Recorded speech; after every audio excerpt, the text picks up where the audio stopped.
Well, hello everyone and welcome to Rainmakers Roundup. I am your host, Mark Iorio, and I've got Joe.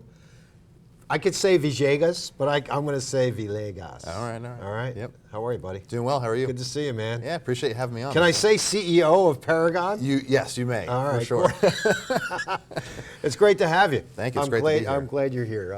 We're going to talk about wellness and nutrition and health and well-being, but before we get started on what Paragon is, Joe, let's talk about you a little bit. Sure. And how you came to this point in your life where you started Paragon a few years back. Yeah, absolutely. And so this whole thing stemmed out of necessity. So when I got out of college about 12 years ago, I was over 300 pounds, just like not good health habits. I was keeping Taco Bell in business, basically, put it that way. Weak as a bird, the whole thing, and I needed to turn my life around. Yeah. I needed to get myself in order. And so started training, started reading up on things and just educating myself. And it was so funny, the gym that I was going to, the owner approached me after several months, I had gotten some good results, and he's like, man, you're here all the time, people seem to like you. He's like, I need coaches. Like, can you coach for me? I was like, sure. Yeah. And I just purely fell into it. And so from there, I had folks who couldn't attend physically that were like, hey, can you write a program for me or what have you? Yeah. And it just grew organically. And so, from there, I had a couple clients that were CEOs and VPs and things. And they said, man, your program's different. It works. Can you come talk to my staff? Can you come educate them? And I said, sure. And I would go in and do these talks. And Mark, I just loved it. And just ask the question, how can I stick around longer than an hour? Right. And help people out. And right. That's where Paragon Well-Being, kind of as folks see it today, this employee wellness initiative really stemmed from, was going in and doing seminars and saying, how can we have an impact beyond just this conversation? Yeah. And that's kind of what brought us to where That's today. the birth of it. Yeah. But go back to the college days, Joe. Yeah. And first of all, what was your major in college? Yeah, so I was an applied math major. So Yeah. Real cool guy. And 300 unhealthy, Yeah. just really unhealthy. And where did that all stem from? Yeah, for Think sure. back. So I honestly, and I think maybe the viewers would resonate with this too. A lot of it really comes down to the environment you put yourself in. Yeah. And not that I was hanging with the wrong crowd, not the case at all. I've always been around amazing people. I've been blessed to have that in my life. But it was more of the priorities of the folks I was around, and it was more about at the time, and you know this about me, is a big drummer. So I was in the drumming world, and so we were teaching kids and giving back what we learned in college and things like that, which is great. But what do you do when you're done teaching? The staff goes out and they have drinks and food and all these things, and so really not making time for myself was a result of sort of the activities I was putting myself in. Not bad, we're able to contribute to these kids. Yeah. But I needed to kind of take a step back and start to put my health front and center. Right. And that's where that really came from. Yeah.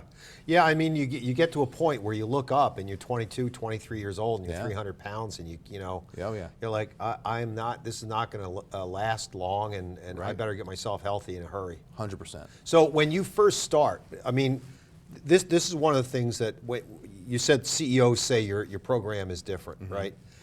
And for the people out there, the viewing audience that want to get into shape, and they really don't know where to start a lot of times, and they look at somebody at the gym or they look at somebody else's body and they go, oh, I want to be just like them. Right.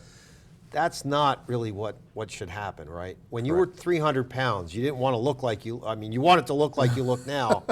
But how long did that take? Yeah, that's a great question. I mean, from the time of starting to now was about 12 years and change. Yeah. But if we looked at that whole journey, it wasn't I went from 300 to 200, right? There's stops along the way, Yeah, of course. and intentionally built myself back up and came back down. So there's a lot of things that go on there. But for people who are starting, like let's say if somebody's watching this right now, and if my story resonates with them, that's awesome. Hopefully at least one person sees it and says, I got to make a change. That'd be great. But if they're saying, I got to do something today, right? And especially, I guess, given the timing, right? We have New Year's coming up. Yep. A lot of resolutioners. What I would recommend folks to do is find something you enjoy doing. So if it's a physical activity, right? Maybe you enjoy playing tennis, or like pickleball's a new thing. That's like the fastest growing sport, right? Just something fun, because you're more likely to stick with it. Consistency is key. So oftentimes, and I know I've experienced this in the past, where I went to try a diet and it was like forcing a square peg in a round hole. It's not fitting me and my personality, right? It's not the diet. It's the behaviors that need to change. Exactly. And so if I can align myself with those positive behaviors more consistently, I'll be successful. How do I do that? Find things I enjoy doing. So for me, like at this point in my life, I enjoy lifting like heavy weights. I don't need to be convinced to do that. It's fun to me. I enjoy walking. I enjoy hiking. I enjoy going out on a stroll with my family, like that kind of stuff. But that may not be what everyone likes to do. I have some clients that they dance. They literally go to dance, like ballroom dance classes, and that's their exercise, and they love it. And that's great. You're not going to catch me there, Exactly. but that works for them.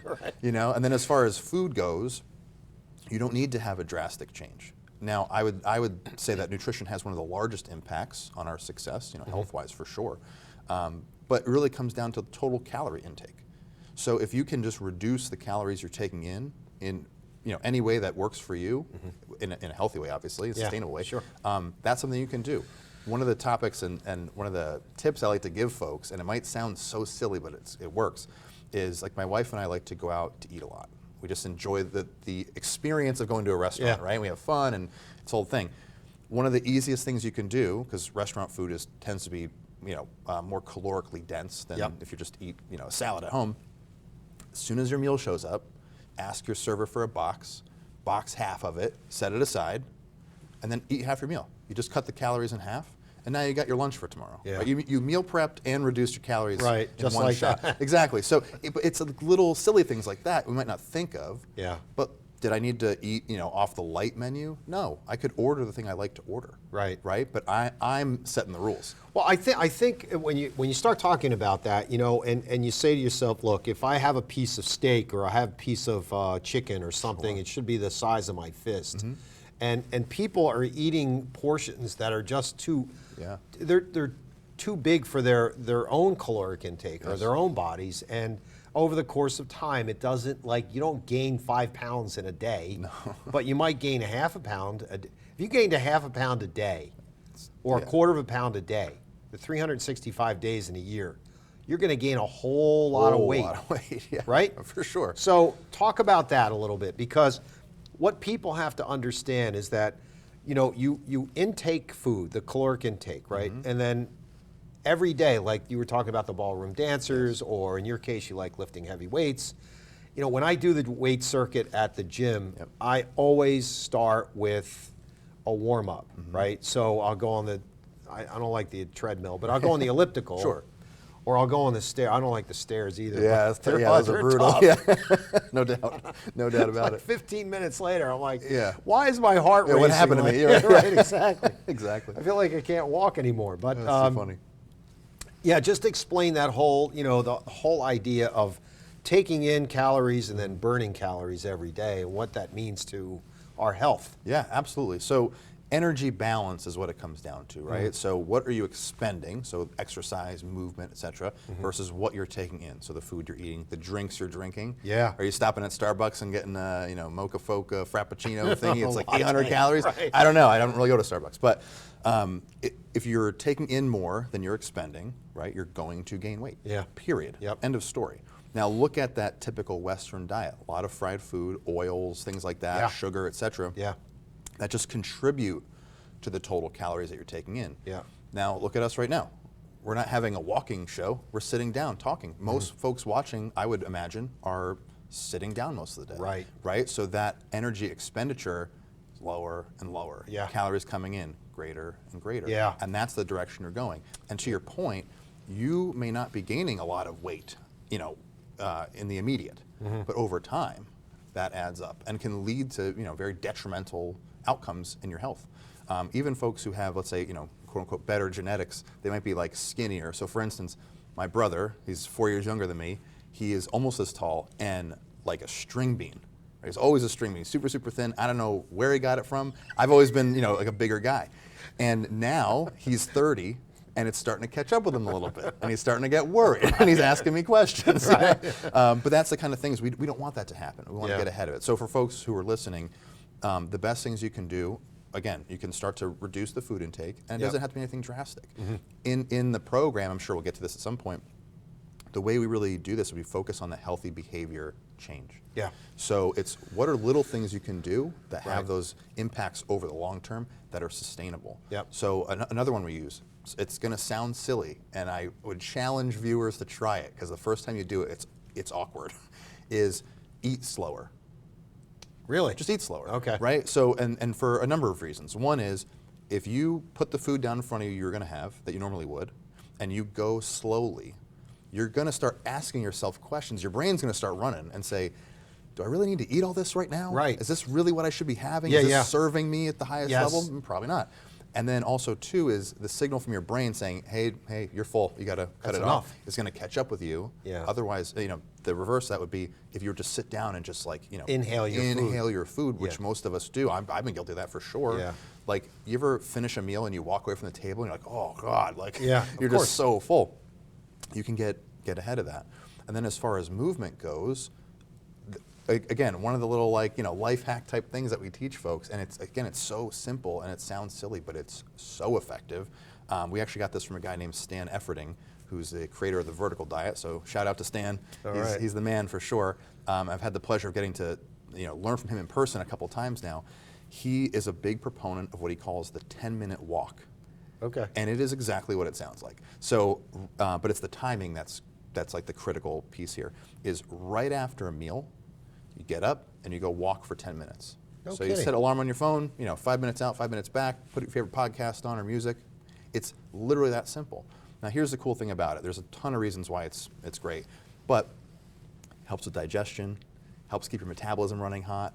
It's sustainable, right? No one's gonna miss you for 10 minutes. Go out and do your walk. Yeah, yeah. If you eat the traditional 3 meals a day, now you've just snuck in 30 minutes of exercise Yep. without having to set aside a whole chunk of time and drive to a gym and get on a treadmill.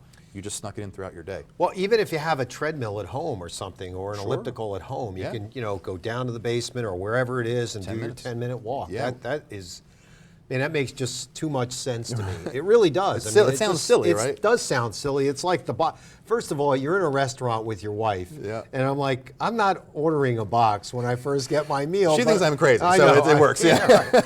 I'll cut everything in half and put it on the side, Sure. and just look at it like, oh shoot, man, that Admire really it from afar, yeah. that looks good. Let me sneak a little bit more over. Right. But we're going to have to take a break. But I want to come back as soon as we come back from the break, Joe. I want to talk to you about, when you first appear in a corporation, Yes. or you first appear in front of a new client. Yes. What is the process like? Sure. Because I want to go back to what you said earlier. Like the CEOs say, your program's different. Yeah. That is cool. Absolutely. I want to hear that. Absolutely. All right. Folks, we'll be right back after this message from our sponsors. Don't go away.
Say we've got grit, and we'll take it as a compliment.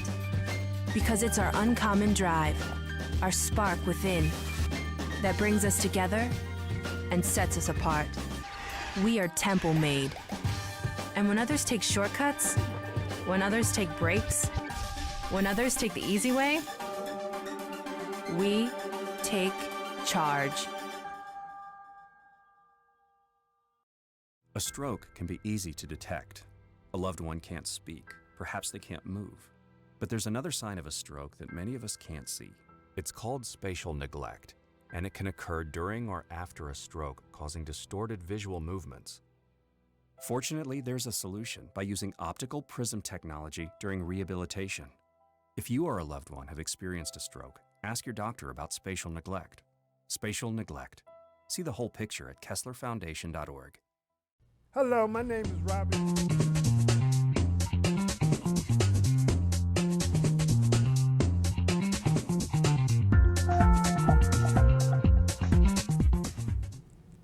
Welcome back to Rainmakers Roundup. I am your host, Mark Iorio. I've got Joe Villegas with me today. Joe Villegas. That's right. I love that though. I see. That's I little love flavor to I it, love right? the flavor. Yeah, no doubt. Wasn't there a golfer, Camilo Yes. Villegas? Yeah, I got that question a lot. I didn't like him, by the No. way. I think he was a goofy dude. Yeah, but people would ask, like, are you related But to I like him? you. Sometimes, like, cousin. Yeah. So Joe's the CEO of Paragon Well-Being, it's Yes. called, and I love conversations like this because it's what we do every day, right? And you know, we talk about health and nutrition and well-being, and it goes to mental health too, 100%, Joe. yeah, Right? for sure. Because a lot of times that's the hang up Yes. people have. They're not feeling good about their bodies. They're not feeling good about themselves, and they're afraid to take the first step. Yeah, oftentimes, right? It's like that fear of failure Right. or fear of loss. Right. What am I going to lose by having to do this diet Yeah. or having to do this exercise? Maybe I don't get to be as social. Maybe I don't get to eat the foods I like to eat. Maybe I have to get up early and I don't want to get out of bed Yeah. because I'm cozy, Yeah, like yeah. those sorts of things.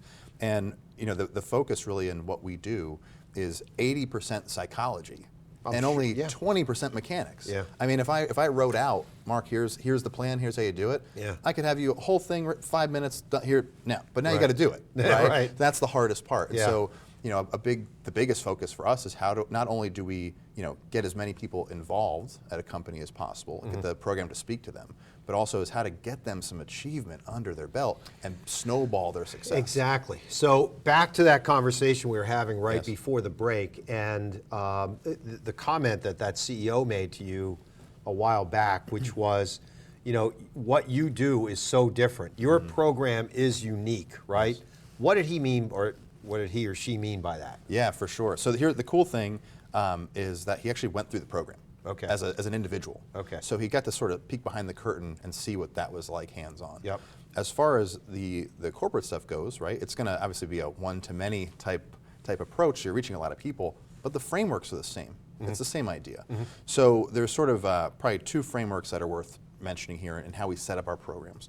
The first is for the overall approach to how we work with the groups. Okay. So it's a three-part framework. The first is simplicity. It's got to be easy to use, right? If the end user doesn't like it or like this is too much, too confusing, they're not going to They're use it. going to stop. They're going to stop. Yeah. So, I mean, why does everybody like Amazon? Because I hit 2 buttons on my phone and packages show up to my house miraculously, right?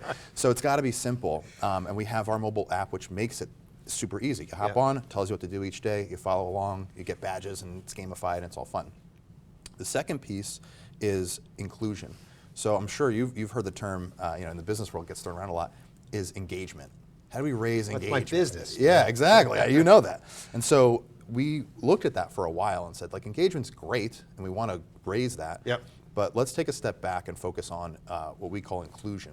So how do we get as many people as possible to take a look at what we're doing and say, you know what, I could do that, or Yeah. hey, that speaks to me, or you know what, that's the trigger I needed to make that first step that we're talking about. Yeah. So it's keep it simple, get a ton of people involved, and then the third pillar is personalization.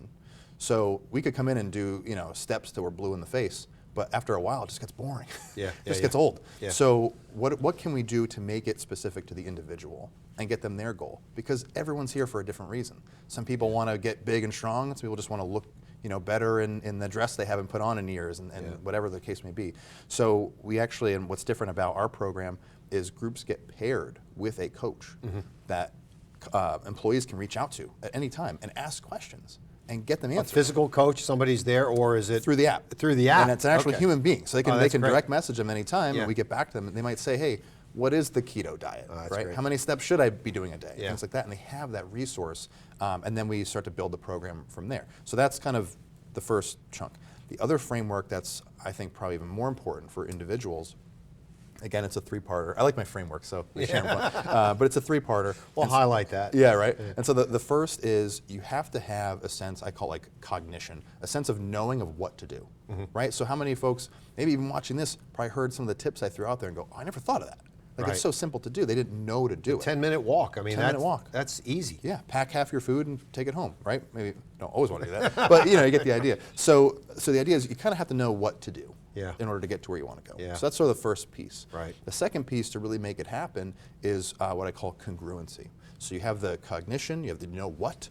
Now we need to figure out the why. So we need congruency between your head and your heart in terms of why am I doing this? Why is it important to me? Because that's going to push you through. And you know in business, if you're not passionate about what you're doing, like you're not going gonna to do it. hang it up Yeah, for you're sure. not gonna do it. So same thing goes for your body or your mental health. Like you need to understand like why is this so important to me, and get really anchored into that, and then you can make that push through. Yeah. The third piece is really critical, and this is what we focus on with folks is creating a sense of identity or shifting identity to a point where you could have somebody who, just for sake of example, says to themselves, you know, I am overweight. Right, I'm overweight, I need to be healthy. They're identifying as someone who's overweight. But if they identify as someone who's healthy, say, I am healthy, right? I'm doing what I need to do to become healthy. Right. They're going to make different decisions than somebody who says, I am overweight. Well, that's what I want to talk to you about, because I think as you go through this process, right, and what the outcomes a lot of times are that, yes, I'm healthier, I feel better, Yes. I feel better about myself, I feel better about others around me, Yes. I'm going to be more productive, right, I'm going to be more effective at work, Yes. I'm going to have a better mental outlook. I mean, the whole idea here is not just, you know, to get healthy physically or mentally. Right. It's to get healthy for those around you as well. Yeah, absolutely. Right? Yeah, relationships, all those things. Like even the meaning you put on things, how you look at the world. Yeah. Right? Is do you get up and if you already feel not so good physically or mentally, you're like how you view the world around you is going to be different than someone who gets up and springs out of bed and they feel healthy. Exactly. But a lot of times, not everybody can spring out of bed. That's you right. know, That's right? very I mean, true. or even they're not, it's not their personality type to do that. But you know, if you can get them to the point where they feel good physically, Yes. feel good mentally, Yes. emotionally, about who they are. They look in the mirror in the morning and they say, you know, I like that. I like what I'm starting to see here. Yeah. And you know, I feel healthy, and change that mindset. Yep. You know, they go to the office, they feel a little bit better about themselves. Yes. Feel better about themselves, they start to communicate better with their employees and the people around them. Absolutely. Right? Yeah, absolutely. One of the big things we focus on too is what we call discretionary effort. So like people who are healthier and just have more energy are going to do more than Yeah. someone who comes into work and they get that 2:30 feeling and they're falling asleep at their desk. The other thing too is consistency, right? Yes. A lot of it is just doing that's why you said do what you love doing. Yes. If you like to walk, walk. If you like to swim, swim. Yep. If you like to lift weights, go lift weights. Yep. But whatever it is you do it consistently. And you know, my kids always they always busted my chops because I was like a creature of habit. Yeah. Every single night after work, Right. I go to the gym. Yeah. I don't go home first because if I go home first, I know what's going to happen. I'm not going to go to the gym. Right. So that level of consistency is important as well. But 100%. your framework is really cool. It's just, it is different. Yeah. So right? and so look at what you just said, right? And we're all creatures of habit, for better or worse, Yeah. right? So if you go to the gym every night, you know what you're doing when you go in there, right? You know why you're doing it, and now it's part of your identity. It's who you are. That is Mark Iorio. When he leaves the office, he goes to the gym. Yep. There's no ifs, ands, or buts. Right. That's who you are. So if we can work with folks and get them to a place where maybe they don't go to the gym every night, that's not their thing, but they go do those 10-minute walks. That's fine. Right? They pack a salad for lunch instead of ordering a cheeseburger. And they make that shift.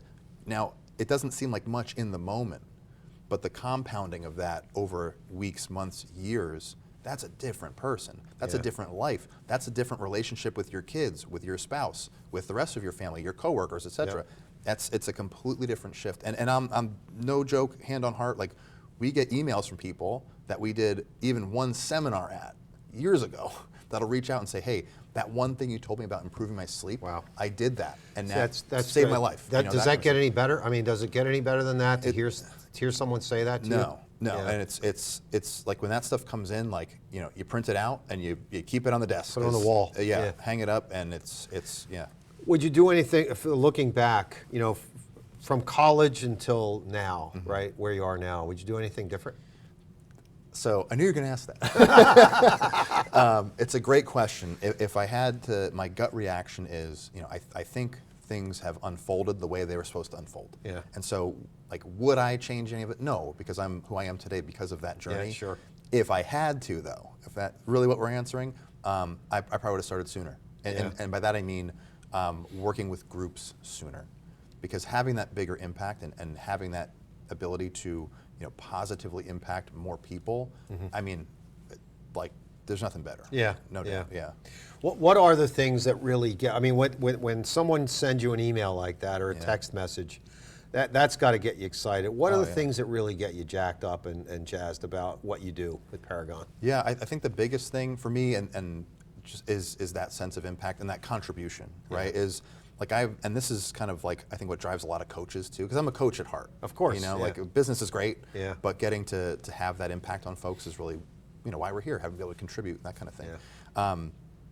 And being able to impart that knowledge. Now, if you think about it, I've spent over a decade, working on myself and helping others. Like, how much has built up in that time to give to someone else? But that's the story. See, that's Yeah. the story that you can impart on others. I was 300 pounds. Yes. Right. Look where I am today. Yeah. And it's taken all this work to get there. So I can share that story with you. It's not like I'm telling you what to do, and I haven't been there. I've been there. Right. And what else is cool too, right, is now look at all that time. Yeah. This is what coaches who are good coaches can do. They can compress time. Yeah. So all the hurdles I tripped over, I can look and say, You don't Mark, need to do it. Don't worry about that. Don't worry about that. Right. We're gonna just bypass that part Yeah. and do the things that work and work for you. I love the conversation. We're coming down to the end. I know, unfortunately. Unfortunately, That's right. but Joe, where do you find the inspiration to do what you do every day? I mean, where does that come from? Yeah, I think honestly is part of that story. Is hey, I've put in this time. I've made change in myself, and being able to share that with others is really that contribution factor. I mean, I live for. I get excited talking about it now. Good. And that's really what drives me to do it. Have a great holiday, brother. Hey, pleasure. Thanks. Tell everybody how to get in touch with you. Yeah, for sure. Anyone interested, paragonwellbeing.com, or you can send us an email directly, info@paragonwellbeing.com. Just make the subject line Rainmaker, and we'll hook it up. Cool. Awesome. All right, great. Pleasure. Thanks, Good Mark. luck. Keep going. Thank man. you. We'll You're do. welcome. All right, folks, that's a wrap for Rainmakers Roundup. Thanks so much for joining us today. Check out Joe. He's also on LinkedIn, right? Yep, for sure.